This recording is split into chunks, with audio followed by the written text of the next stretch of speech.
everybody, friends, blessed Sunday of the Most Holy Trinity. Now this Sunday is very special to me because I was ordained on May 17th, on Saturday, and on Sunday I celebrated my first Mass, which happened to be the Trinity Sunday.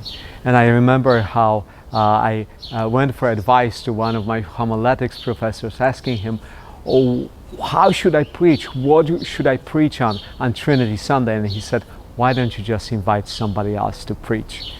It's not an easy subject, but subject that makes possible for us to reflect on because of the lens of Jesus, right? Jesus came to reveal to us who God is, the fullness of God, right? The prophets of the Old Testament had some insight into God by God's revelation, but Jesus claims to know the Father and reveal the truth about who God is to us. And from Jesus, we've learned that God is the Father who is a creator, Son who is a redeemer, and the Holy Spirit who is a sanctifier, right? The Father and the Son are in heaven, but the Spirit of God is given to us to work in us, to keep on moving the world, the church, all of us individuals, into the life of the Trinity.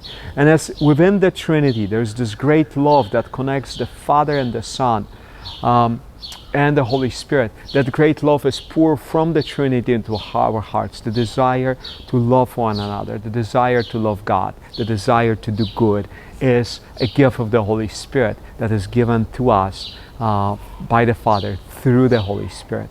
And so as we celebrate this Holy Trinity, we are invited to remind ourselves that we are created in a relationship and for relationship, right? We are formed in the relationship with God, for the relationship with God through one another. And that's why as a church we come together to pray together, right? That's why communal prayer is so important to us, because we are not a person of God, we are people of God. We are claimed together by God as a church, as His body.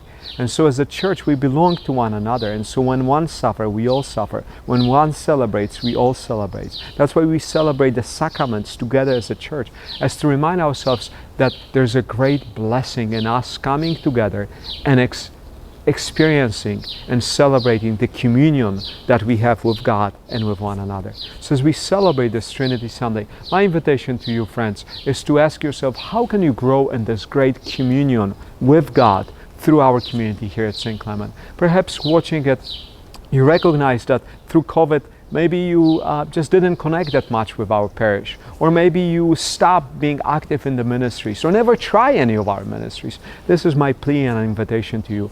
As we embark to the spring and summer, my invitation to you is look through our website, visit clement.org and see some of the ministries which perhaps might be great opportunities for you in making this next step in how we come together to serve God as a community of believers and give praise to the Father, Son, and the Holy Spirit. God bless you all.